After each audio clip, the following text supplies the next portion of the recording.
Zonja e zotërinj, ju përshëndes nga Ditari, këtu në A2 CNN kundër zhvillimet kryesore do të ndiqni. Kryeministri Rama paralajmëron çdo prokuror e gjyqtar se nëse nuk provojnë se pasuria e tyre nuk buron nga krimi, ndaj tyre do të nisë aksion agresiv. Kjo, tha Rama, do të bëhet përmes një pakete ligjore që pritet finalizohet në bashkëpunim me Shtetet e Bashkuara dhe Bashkimin Evropian. Reporterët pa kufi vlerësojnë vendimin e kreut shtetit për kthimin në kuvent paketës antishpifje, sipas tyre ajo është antikushtetuese dhe cënon të drejtat e njeriut. Por Partia Socialiste deklaroi përmes Taulant Ballës vendosmërinë për rrëzimin e dekretit të Ilir Metës. Kushtetuta e Kosovës nuk i njeh presidentit kompetencë në procesin e caktimit kryeministrit. Kjo është përgjigjja e kreut lëvizjes vetëvendosje Kurti për presidentin Hashim Thaçi. Mirdita, ju përshëndes nga Ditari i pas drekës, këtu në A2 CNN kundër të tjera do të ndiqni. Kryeministri kanadez premton drejtësi për personat që humbën jetën në avionin e rrëzuar nga Teherani. Në Iran vijojnë protestat kundër regjimit, ndërsa Trump paralajmëron udhëheqësit që të mos i prekin manifestuesit.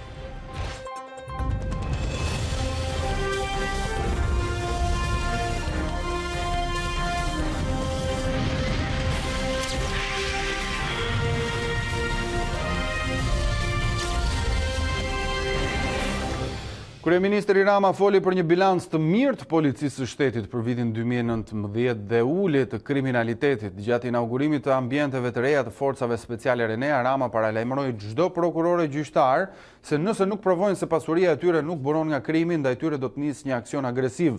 Kjo, tha Rama, do të bëhet përmes një pakete ligjore që pritet finalizohet në bashkëpunim me SBA-n dhe Bashkimin Evropian. Ne kemi ndërmarrë nismën e një pakete ligjore që jemi duke e kolauduar këto ditë që flasim edhe me partnerët tanë të pazëvendësueshëm, Shtetet e Bashkuara dhe Bashkimin Evropian, dhe në ditët në vijim do ta kthejmë në një bazë ligjore për të ndërmarrë ofensivën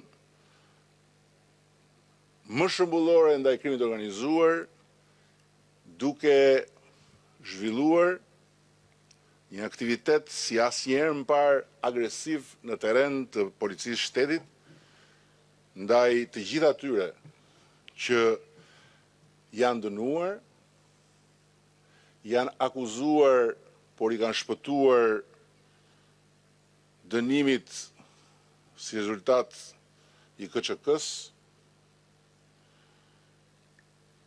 dhe ka ardhur koha të provojnë se pasuria e tyre nuk buron nga krimi, ose përndryshe të dorëzojnë pasurinë e tyre. Dhe paralelisht me ta, ne do të bëjmë mundur vendosjen me shpatulla mbas murit të çdo antarit të KÇK-s në prokurori apo në gjykatë që do të marrë vendime në kundërshtim me ligjin. Enkeleta Libeja, i kreu i departamentit të rendit në Partinë Demokratike, ironizoi krahasimin e policisë së shtetit me policinë e Ismail Qemalit 107 vite më parë, ndërsa sipas tij kryeministri nuk guxon të përballet me 57 ngjarjet me vdekje dhe 63 viktimat e 2019-s, ndërkohë që 128 drejtues të policisë u përfshin në kanabizimin e vendit, ndërsa 3 drejtuesit e lartë të Vlorës janë ende në arrati. Alibeja kritikon faktin që kreu i qeverisë nuk foli për orët shtesë të papaguara dhe kushtet e këqija të punës së uniformave blu. Duke ju referuar bilancit tragjik të ditëve të para të vitit, përfaqësuesi i Partisë Demokratike tha se Rama e ka shndërruar policinë në shërbim funeral. Eduard Merkaj rezultoni pastër në kriteret e vlerësimit, duke arritur të konfirmohet në detyrë ku aktualisht mban postin e drejtorit kufirit dhe migracionit. Më herët Merkaj ishte drejtori i përgjithshëm i shërbimit të çështjeve të brendshme dhe ankesave dhe task force-s speciale. Trupa vlerësuese, bazuar në pikën 7 të nenit 56 të ligjit 12/2018 i ndryshuar, pasi u mblodh në dhomë këshillimi. Administroi në mënyrë përfundimtare të gjitha provat, faktet, si dhe shpjegimet e parashtruara në seancën dëgjimore të zhvilluar në datën 9 janar 2020, e konsideron të përfunduar seancën dëgjimore dhe të gjithë procesin e vlerësimit. Në përfundim të këtij procesi të vlerësimit, mbështetur në nenin 59, pika A dhe 60 të ligjit 12/2018 i ndryshuar, trupa vlerësuese e përbërë nga Sonila Kadareja kryesuese, Luljeta Qoku relatore dhe Ledian Rusta antar, vendosi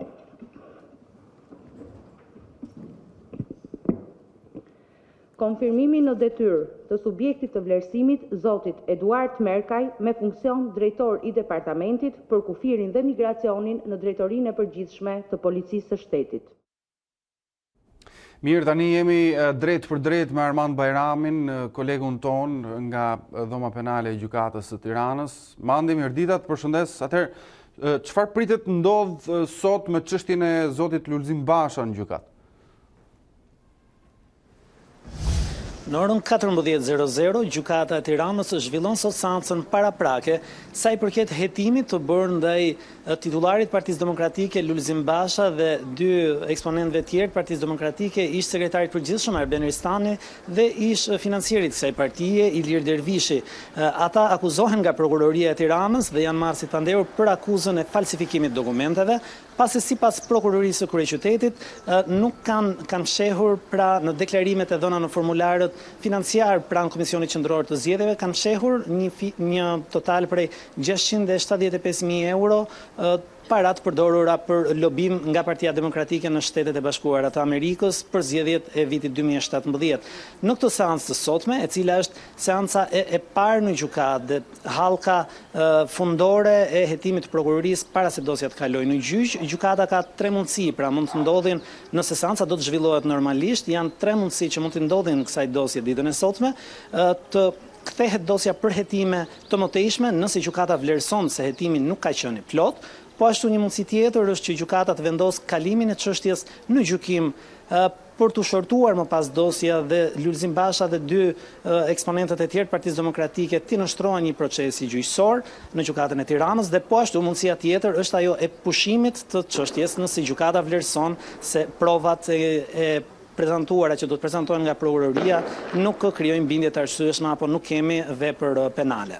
Mandi, ndërkohë kemi folur dhe në edicionet e mëhershme informative për çështjen e Agim Kajmakut. Përse u shty gjyqi i zotit Kajmaku? Për cilat arsye? Pak më parë, gjykata e Tiranës vendosi të shtyjë një seancë që pritet zhvillojë sot këtu për zëvendësimin e masës së sigurisë arrest në burg dhe në mungesë për Agim Kajmakun. Ishte kryebashkiakun e Vorës, i cili është person nën hetim nga prokuroria e kryeqytetit për akuzën e shpërdorimit të detyrës dhe falsifikimit të dokumenteve. Ndonse është në arrati, pasi masa e sigurisë arrest në burg e dhënë në mungesë për të nuk është ekzekutuar dhe ai nuk është gjendur për të arrestuar nga policia, përmes avokatit të tij, Kajmaku kërkoi sot të zbuste masën e sigurisë, por seanca nuk u zhvillua me kërkesë të vetë mbrojtësit Kajmakut, i cili pretendoi para gjykatës se do të paraqiste disa prova shkresore, por që deri në ditën e sotme nuk i kishte këto prova në formën e kërkuar nga ligji. Ishin disa akte shkresore të cilat nuk janë prezantuar në fakt në sallën e gjyqit, por akte të cilat nevojiteshin të noterizoheshin dhe pikërisht prej këtij fakti gjykata pranoi kërkesën e avokatit zotit Kajmaku për të shtyrë seancën për në datën 28 janar. E qartë, të falenderoj për këtë bisedë dhe informacionet që përcolle ishim me Armand Bajram.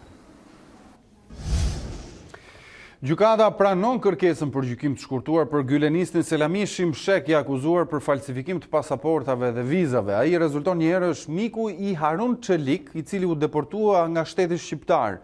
Në seancën e sotme, prokurori tha se Selami Shimshek ishte i arrestuar në flagrancë në korrik të 2019 në Rinas, teksa po tentonte të udhëtonte nga Rinasi drejt Kanadas me një vizë false. Itinerari i tij ishte Rinas, Vjen, Toronto. Pasaporta e tij turke ishte e rregullt, por viza ndërkohë rezultonte false. Ndërkohë vetë Selami Shimshek në deklarimet e tij ka pohuar se viza është vënë në Prishtinë. Ai ka paguar 5.000 euro për këtë dokument përmes një të afërmit të tij tek një person që nuk e njeh. Ishin pikërisht këto prova që quan në marrje të pandehur të Shimshek për t'i dhënë kohë prokurorisë ndërkohë për përgatitjen e konkluzioneve përfundimtare. Seanca u shty për në 27 janar në orën 10. Mos dekretimi dhe kthimin kuvendit 2 ligjeve të sa ashtu quajturës paketa antishpifje nga presidenti Ilir Meta është përshëndetur nga reporterët pa kufi përmes një reagimi në rrjetin social Twitter. Organizata vlerëson vendimin e kreut shtetit dhe pohon se paketa antishpifje shihet si një përpjekje për të kontrolluar media në kundërshtim me Kushtetutën shqiptare dhe Konventës për të drejtat e njerëzit. Ndërkohë, numri 2 i socialistëve, Tauland Balla, njoftoi se majoranca do t'i rrëzojë 2 dekretet e presidentit që kthejnë për rishqyrtim në kuvend paketën antishpifje. Në komunikimin e Tauland Ballës me mediat ishte kolegja jon Marcela Karapanço, me të cilën do të komunikojmë tani në një lidhje të drejtë për drejtë. Marcela, të përshëndes. Mirëditë. Atëherë, me çfarë argumentash bazohet reagimi i majorancës pa shqyrtuar arsyet e Ilir Metës për kthimin e antishpifjes në kuvend? Rrëzimi i dekretit të kthyer tashmë të presidentit Ilir Meta do të jetë hapi i parë që mazhoranca pritet të bëjë që me nisjen e seancës dhe sesionit të ri parlamentar në 20 janar, dekretet do të rrëzohen dhe sipas zotit Balla, numrit 2 të Partisë Socialiste, gjithë veprimtaria e zotit Meta është bazuar në një urdhër që ka ardhur nga Lulzim Basha, kryedemokrati.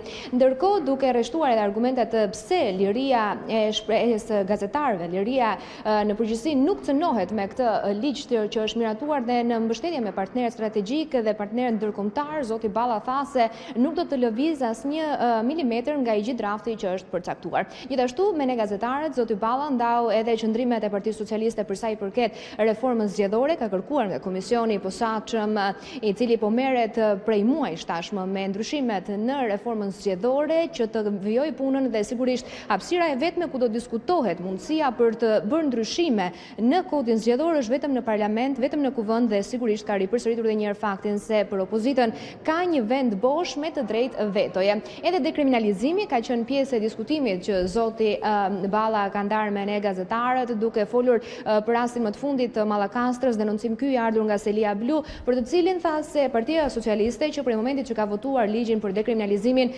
i ka duart lart dhe është dorëzuar ndaj çdo rasti i cili vërtetohet nga drejtësia se ka shkelur rastin dhe nuk ka deklaruar në formularin e dekriminalizimit për problemet me ligjin të kandidatëve dhe zyrtarëve të lartë të zgjedhur. Nëse më lejon, në lidhur edhe me atë çfarë përmendi kolegu Armand Bajrami për rastin e shfaqjes së zotit Basha sot në orën 14 në gjykatën e Tiranës, pritet në fakt të jetë gjyqi radhës për lobimin rus, sikurse është njohur mbi 650.000 euro.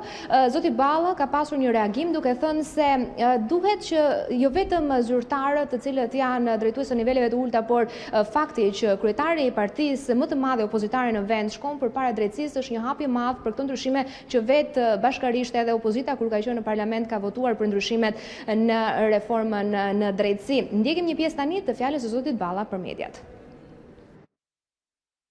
Ky hap i rëndësishëm që Shqipëria hodhi për të luftuar dezinformimin si një kërcënim për cilësinë e demokracisë jo vetëm në Shqipëri, po kudo në botën demokratike, se presidenti Ilir Meta pas urdhrit të Lulzim Bashës do të kthente mbrapsh për mes një dekreti 2 ligjet komponente të kësaj paketet parë të betejës më shpifjen, sepse kujtoj që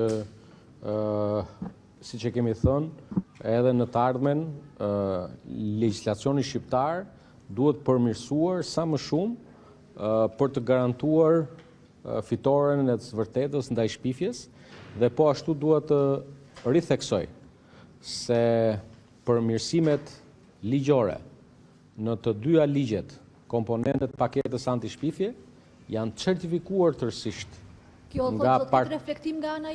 nga partneri ynë i rëndësishëm, Organizata për Siguri dhe Bashkëpunim në Europë, Komisioni Përgjegjës, do t'i shqyrtojë dhe në seancën më të parë pasuese dekretet e zotit Ilir Meta me detyrë presidenti i Republikës do të rrëzohen.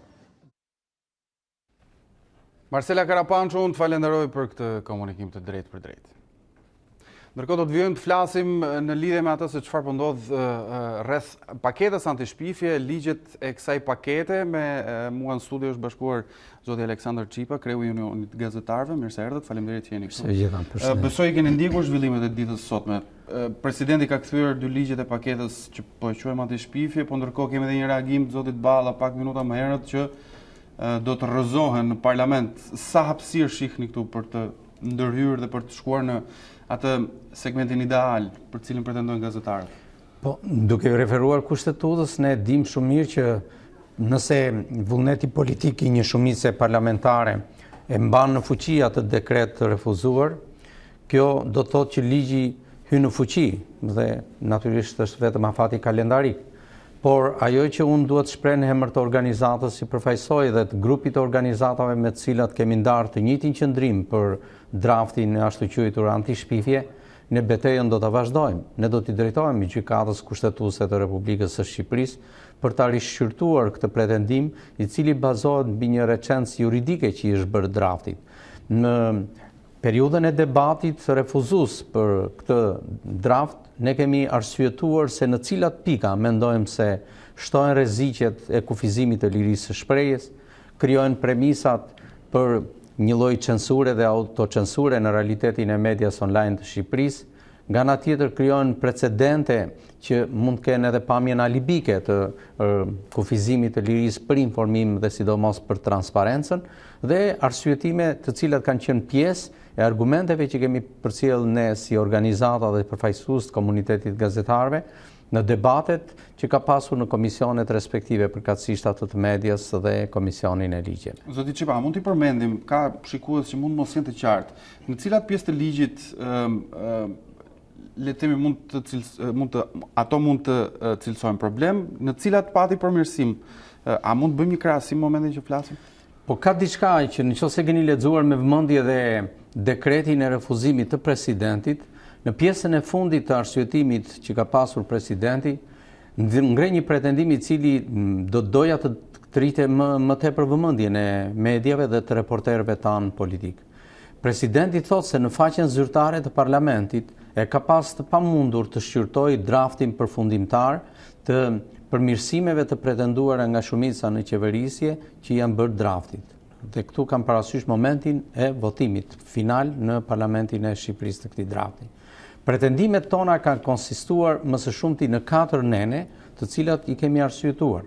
Nenet që kryesisht bëjnë fjalë për mënyrën se si operojnë 2 prej institucioneve ekzekutiv të AMës, përkatësisht Këshilli i Ankesave dhe Bordi i AMës, dhe penalitetet që parashikon drafti jepen në rastin e cënimit apo le të themi realizimit të veprës penale të shpifjes. Këto janë refuzuar për shkak se edhe pse pretendohet se është ruajtur proporcionaliteti i penaliteteve, ne nuk arsyetojmë kështu. Ne kemi mendim të kundërt. Masat financiare që janë si penalitete ndaj rasteve të fyrjes apo të shpifjes apo të aspekteve të pretenduara të tjera sipas draftit, për një redaksi të online-it janë jashtëzakonisht të mëdha. Aq më tepër kur ne dim se qarkullimi financiar për online-et është shumë modest në kushtet e sotme.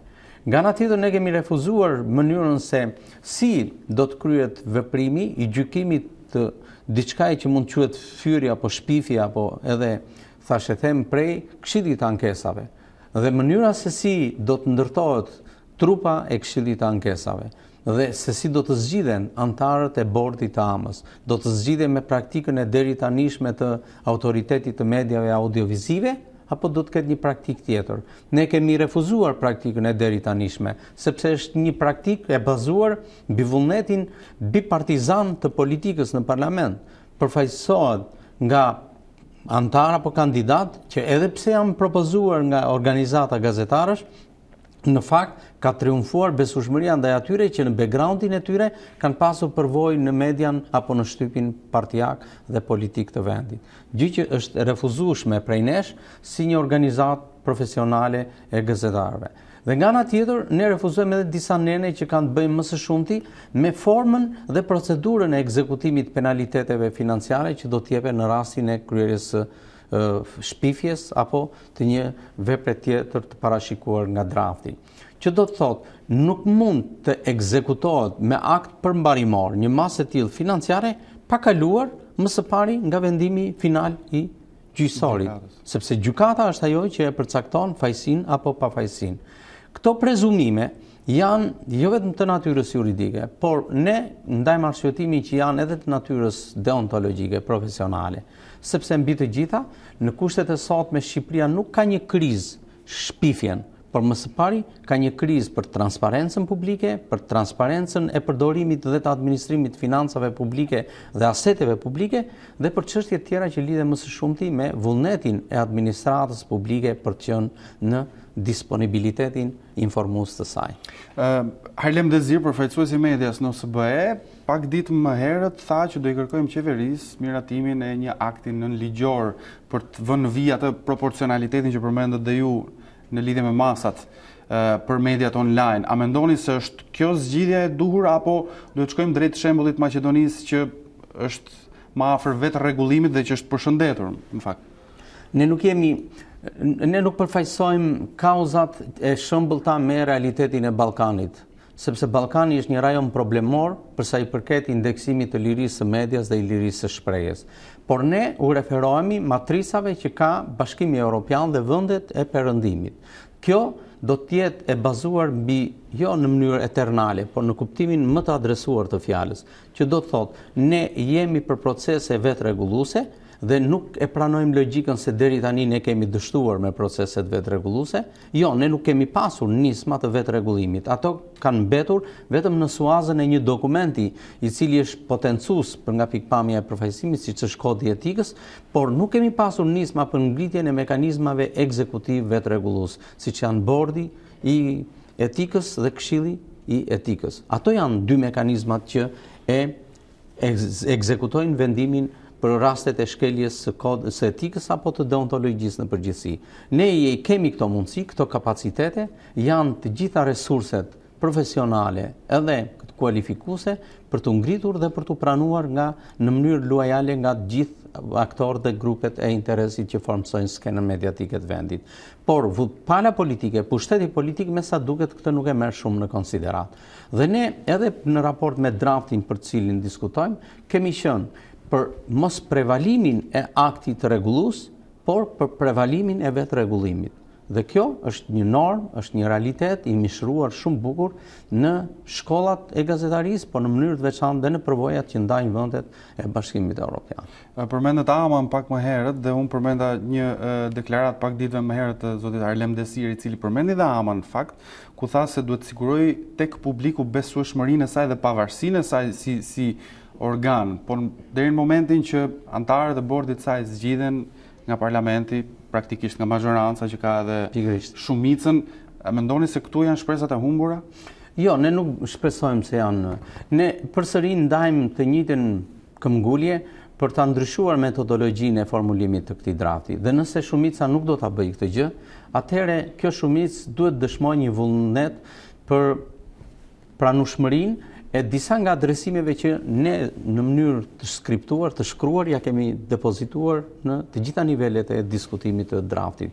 Por në rastin konkret, çështjet më të refuzueshme, jo vetëm prej organizatave të gazetarëve në Shqipëri, por fatmirësisht edhe prej gjithë spektrit të organizatave më prestigjioze të gazetarëve në botë, dhe kryesisht të organizatave që kanë një ndjeshmëri të lartë globale për lirinë e shprehjes, duhet të jenë një akt i frenimit dhe i rishqyrtimit prej kësaj shumice parlamentare. Aq më tepër kur në kushtet e sotme, vetë qeverisë që kryeson kryeministri Rama, kjo polemike e hapur, ky antagonizëm kaq verbal i mbajtur me shumicën e mediave dhe komunitetin e gazetarëve në Shqipëri, nuk e nderon, por përkundrazi i krijon një dëm edhe për sa i përket imazhit politik në raport me hapësirën e ndjeshmërisë globale për lirinë e shprehjes dhe sidomos për transparencën. Zoti Qipa me gjas, gazetarët besoj në javët në vijim do i shohim protesta sërish dhe në gjykatën kushtetuese përballje me këtë paketë? Ne nuk imitojmë partitë politike të cilat nuk janë një shembull pozitivist në realitetin e pluralitetit shqiptar.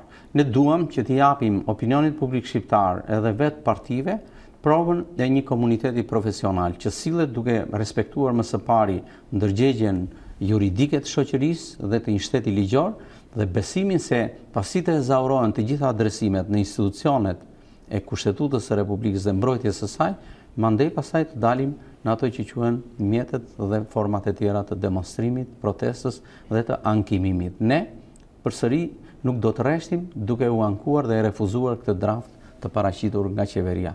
E theksoj që është një draft i paraqitur nga qeveria dhe për këtë arsye ky draft në leximin dhe në marrëdhënie me publikun mbart një konflikt interesi, sepse çështjet e një pushteti tjetër nuk mund t'i zgjidh pushteti tjetër, por më së pari duhet besojmë se zgjidhen nga vetë pushteti jashtë quajtur i katërt. Shumë shkurt përpara se të ndahemi, dua t'ju pyes edhe për aktualitetin politik, konkretisht reformën zgjedhore që duket se ka marrë vëmendje pak më të veçantë, kërkesa për ndryshimin e sistemit zgjedhor, si e shihni këtë?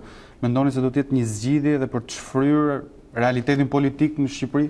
Nga sa ndjek unë, të dyja palët politike kryesore, ajo që është brenda institucioneve dhe që posedon administrimin e institucione politike në vend, që kryesohet nga kryeministri Rama, dhe ajo që është jashtë institucioneve, por që natyrisht ka valencën më të lartë të politikbërjes në spektrin opozitar të opozitës, duke se ka një konsensus për ecurinë dhe për shpejtimin e procesit dakordësues për reformën reformën zgjedhore. Por duhet kuptojmë që në leximin tim nuk besoj që kemi një reformë zgjedhore të thellësishme, e cila të mund të përmbys formën e sistemit zgjedhor problemet reale. Po përkundrazi do të shkojmë deri në një dakordsi për të krijuar dhe pasur një proces elektoral të radhës. Kjo natyrisht që mund të krijojë një diversitet brenda spektrit opozitar, si të opozitës së re në parlament, ashtu dhe të opozitës natyrale që është jashtë parlamentit. Por në leximin tim deri në çastin e tanishëm nuk lexoj një krizë brenda vetë opozitarizmit shqiptar, por përkundrazi, të dy palët që posedojnë vullnetin vendimarrës të politikbërjes, përkatësisht shumica në qeverisje dhe opozita jashtë parlamentit, do të arrijnë që të fusin në proces dhe në implementim një reformë zgjedhore e cila nuk është në thelb kaq e ndryshuar sa kemi pasur turet e mëparshme elektorale. Pjesa tjetër e krizës besoj do të zgjidhet në arsyetimin tim vetëm me një proces të parakohshëm zgjedhor. Kjo mbetet për tu parë sepse më së pari kërkohet kapaciteti politik dhe elektoral i opozitës, i cili mund ta detyrojë shumicën për ta pranuar realitetin e ri elektoral. Në të kundërt, do të zvaritet edhe pak kjo krizë, por nuk mund të tejkalohen dhe të kapërcehet një proces zgjedhor i parakohshëm. Zoti Çipa, unë ju falenderoj për gjithë çfarë thatë. Faleminderit. Pas pak gjatë ditarit do të ndiqni Kushtetuta e Kosovës nuk i njeh presidentit kompetencë në procesin e caktimit kryeministrit. Është kjo përgjigjja e kreut të lëvizjes vetëvendosje Kurti për presidentin Thaçi. Kryeministri kanadez premton drejtësi për personat që humbën jetën në avionin e rrëzuar nga Teherani në Iran, ndërkohë vijojnë protestat kundër regjimit, ndërsa Donald Trump paralajmëron udhëheqësit që të mos i prekin manifestuesit. 10 klube kanë vëzhguar marrësh kumbullën në ndeshjen ku Verona fitoi 2-1 ndaj Genoas, mes tyre edhe Manchester United, klub që duket se është gati të paguajë 15 milionë euro, por edhe Chelsea dhe Southampton nga Premier Liga angleze.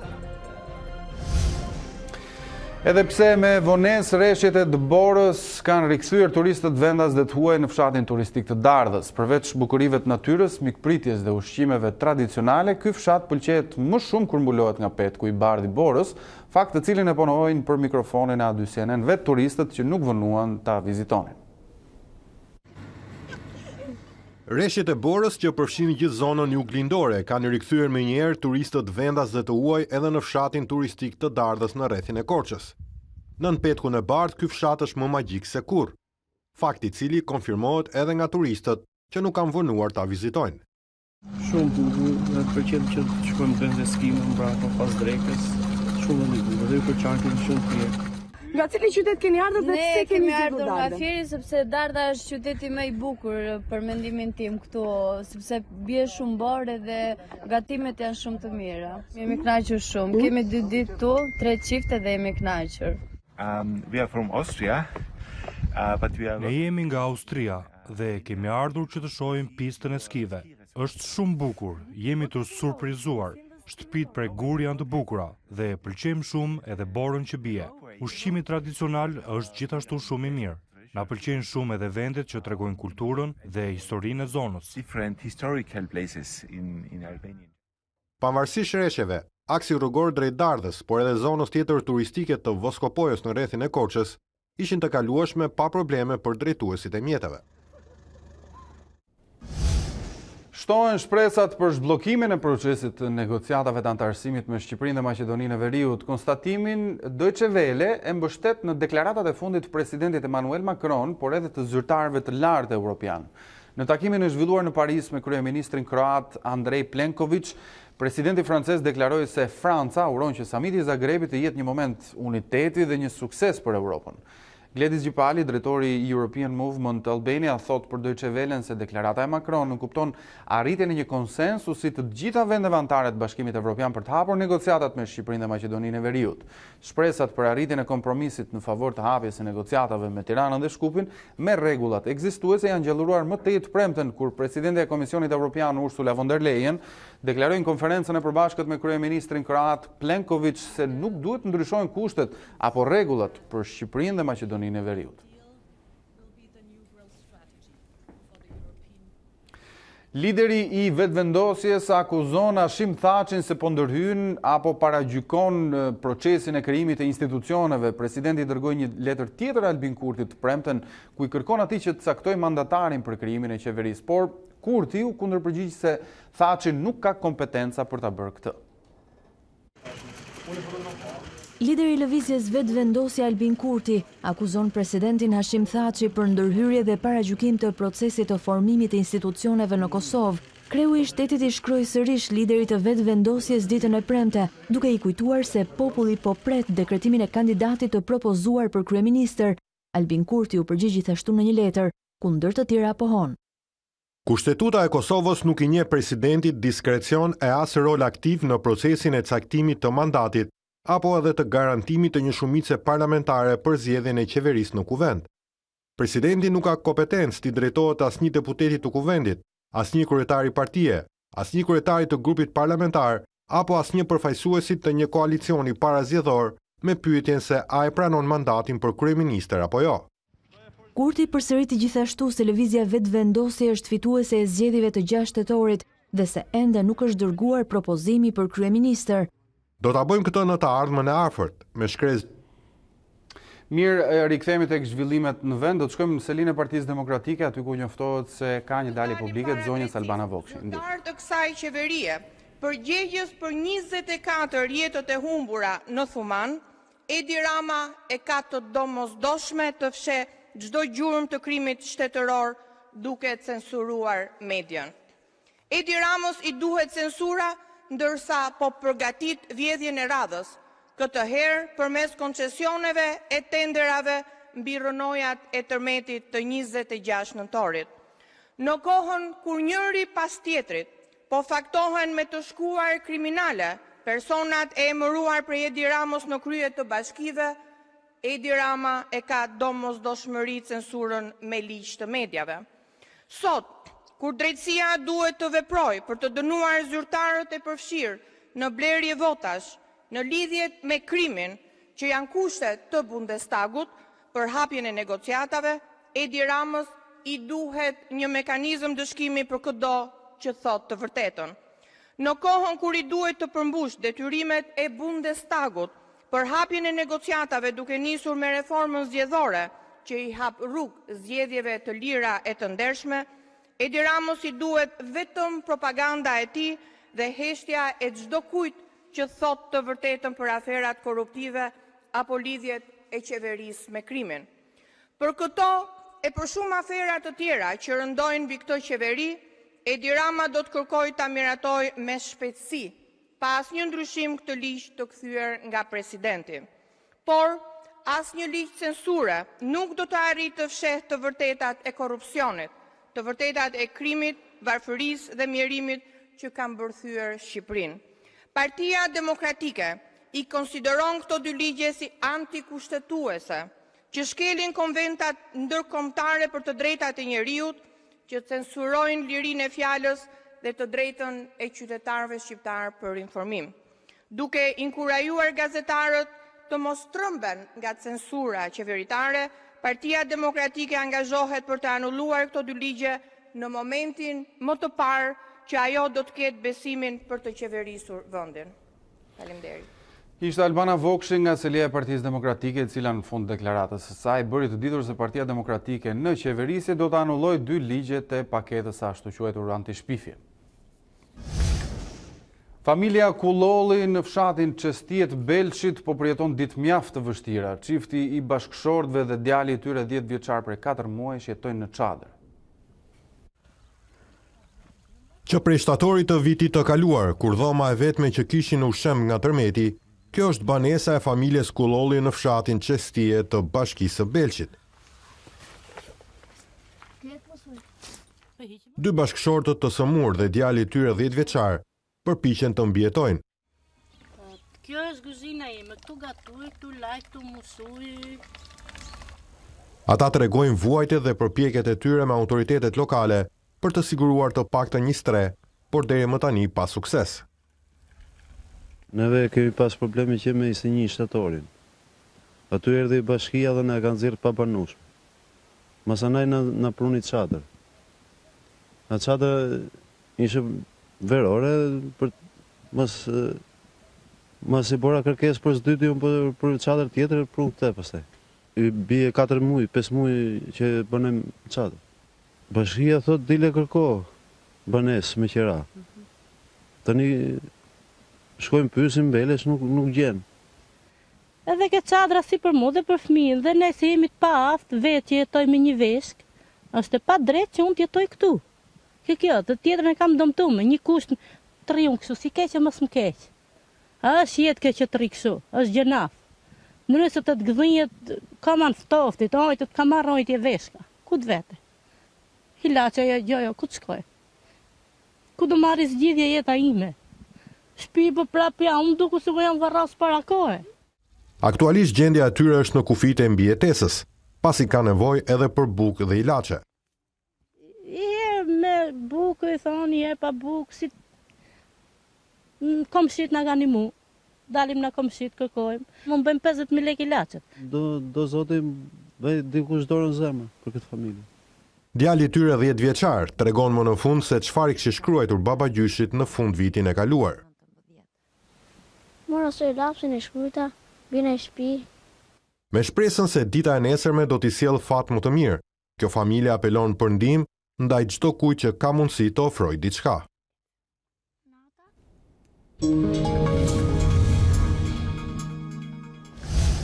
Kryeministri kanadez premton drejtësi për personat që humbën jetën në avionin e rrëzuar nga Teherani. Në Iran, ndërkohë, vijojnë protestat kundër regjimit, ndërsa Donald Trump paralajmëron udhëheqësit që të mos i prekin manifestuesit. Kryeministri kanadez Justin Trudeau është i vendosur të kërkojë drejtësi për personat e vrarë në avionin Ukrainas i rrëzuar nga një raketë iraniane. Trudeau foli gjatë një ceremonie në omazh të 57 kanadezëve që humbën jetën në tragjedi në Edmond të Albertës. Kjo tragjedi nuk duhet të kishte ndodhur dhe unë dua t'ju siguroj se keni mbështetjen time të plot gjatë kësaj periudhe të vështirë. Ju na motivoni që të kërkojmë drejtësi dhe përgjegjësi për ju. Nuk do të lodhemi derisa të marrim përgjigjet. Kryeministri kanadez mori pjesë në një memorial në nder të viktimave ditën e diel, ndërsa në Iran, manifestuesit anti-qeveritar mbushën në rrugët në ditën e dytë të protestave kundër udhëheqësve të Iranit. Teherani pranoi se kishte qelluar gabimisht me raketa avionin Boeing, duke nxitur zemërim brenda dhe jashtë vendit. Protestuesit sfiduan masat e repta të sigurisë dhe dolën në rrugët e Teheranit dhe qyteteve të tjera me slogane kundër lidershipit. Pati raportime për përleshje me forcat e sigurisë, të cilat u kundërpërgjigjen me gaz lotësielës. Në një akt simbolik për refuzimin e propagandës shtetërore, një video tregoi studentët teksa kujdeseshin të mos shkelnin flamujt amerikanëve të Izraelit, ndërsa thrisnin se armiku i vërtet ishte regjimi iranian. Presidenti amerikan Donald Trump paralajmëroi Iranin në Twitter të mos sulmonte protestuesit antiqeveritar, duke thënë se gjithë bota po vëzhgon. Në një reagim të rrallë, Papa Benedikti XVI del në mbrojtje të beqarisë priftërore në Kishën Katolike, ndërsa pasardhësi i tij konsideron lehtësimin e masës që ndalon burrat e martuar të shërbejnë si priftërinj. Papa Benedikti ju referua çështjes në një libër të shkruar në bashkëpunim me kardinalin Robert Sara. Arqipeshk vët nga e gjithë bota u mblodhen në tetor për të diskutuar të ardhmen e kishës në Amazon dhe në përfundim të takimit u propozua që në disa zona të largëta të rajonit priftërinjtë e martuar mund të shërbejnë, por Papa Emeritus, i cili e dha dorëheqje në vitin 2013, tha se beqaria tek priftërinjtë është një traditë qindravjeçare brenda kishës dhe ka rëndësi të madhe pasi lejon pjesëtarët e klerit që të fokusohen tek detyrat e tyre. Vatikani ndërkohë nuk ka reaguar ende lidhur me deklaratat e Benediktit, por për analistët ndërhyrja shënon një shkelje serioze të rregullave.